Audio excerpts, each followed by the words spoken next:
podcast. What are the causes for this? And I've been doing some research. I've been speaking with investors. What happened with tech?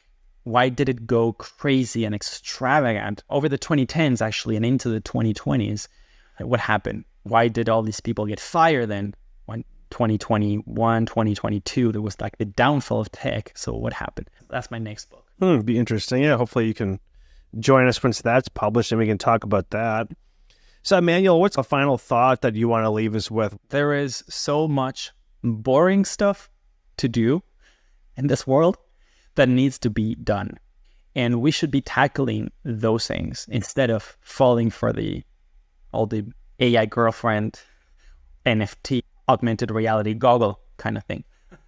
I'm hoping we can all fall in love with those really boring problems that end up not being boring at all, because you end up building something that people actually need and use. So that's my final thought. If you were an investor, what would you focus on investing in? Because I think you're right. A lot of the actual real use cases will be these quote unquote boring businesses versus these sexy things, aka the artificial girlfriend. If that turns out to be sexy or not, that's to be determined. But what would be some like applicable things that an investor would be? Yeah, so I think investors should be looking into businesses that solve real problems in a niche, where let's say the founder knows the domain very well, and they saw that something's done in a very inefficient way, because they really know the field deep enough to see the things that nobody can see. Right from the outside, you don't know how this works. Like, I don't know how satellites are launched, but people who really know, they feel they can see what's missing. So I would invest in businesses that were like that, because you can make money right away. Investors don't like this because it's small. They focus on things that can really grow very big, but the strategy is not working. So if we look overall, the performance of venture capital, it's actually not working better than investing in the stock market. That's the reality that a lot of people don't want to admit, and there's not a lot of evidence about anything because people don't like to study those things. But there's one very good study where they tracked investment in lots of different VC funds, and they saw it's just actually not working. This idea of going for miraculous new Facebook or Uber, because it doesn't happen that often to compensate all the losses in reality. So it's just not working. So if I were an investor, I would focus on more proven businesses. You know what? They're smaller, but they succeed a lot more. I've seen lots of people launch these kind of businesses where we knew they would succeed. There were people waiting for the product. They were just signing up before it was launched to pay for it, and those are the businesses they should focus on. And another thing is that a lot of investors have forgotten about what is called a moat sometimes, or a competitive advantage, which is what protects your business from competition. Focus a lot on helping a business grow really fast.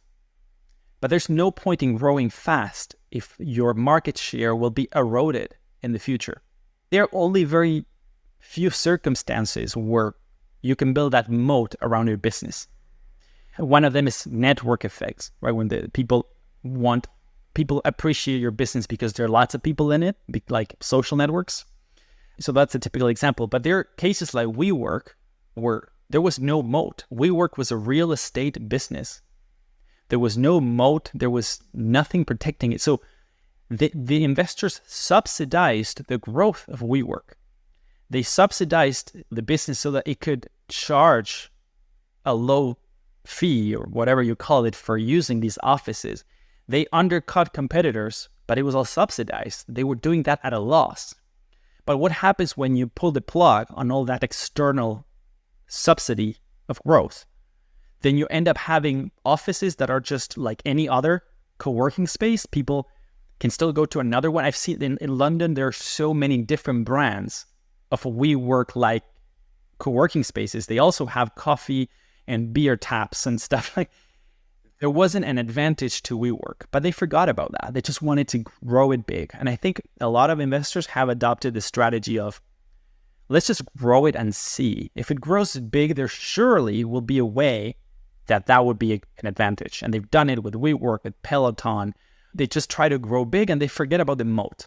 They should be thinking about that moat earlier, because there's no point in growing something fast if you're not going to be able to protect your market share. And businesses that are, like I said before, the niche kind of business that like the rocket launching thing that I mentioned, they do have a competitive advantage. It tends to be economies of scale that work because the business is actually small. They target a niche and they can take a big portion of that niche. And the product is not that easy to build, so it kind of deters other people from entering that business, taking a sliver of an already small pie. And because of the difficulty in creating the product, the economies of scale don't work very well when you start. And so those businesses, they tend to work well in time. Once you grow, not so many other businesses are interested in dethroning you. And I think investors should be looking into those businesses. Yeah, it's great advice. Yeah, well, thank you so much, Emmanuel, for joining us. And I hope we can have you again once you publish your new book. Absolutely. Yeah, thank you for having me. My dear friends, that is it for this episode of El Podcast. Once again, if you're not yet subscribed, please subscribe on YouTube as well as Rumble. You can also find us on Spotify and Apple Podcasts or wherever you get your podcasts from. We thank you all from the bottom of our hearts for watching and listening, and we will see you on the next episode.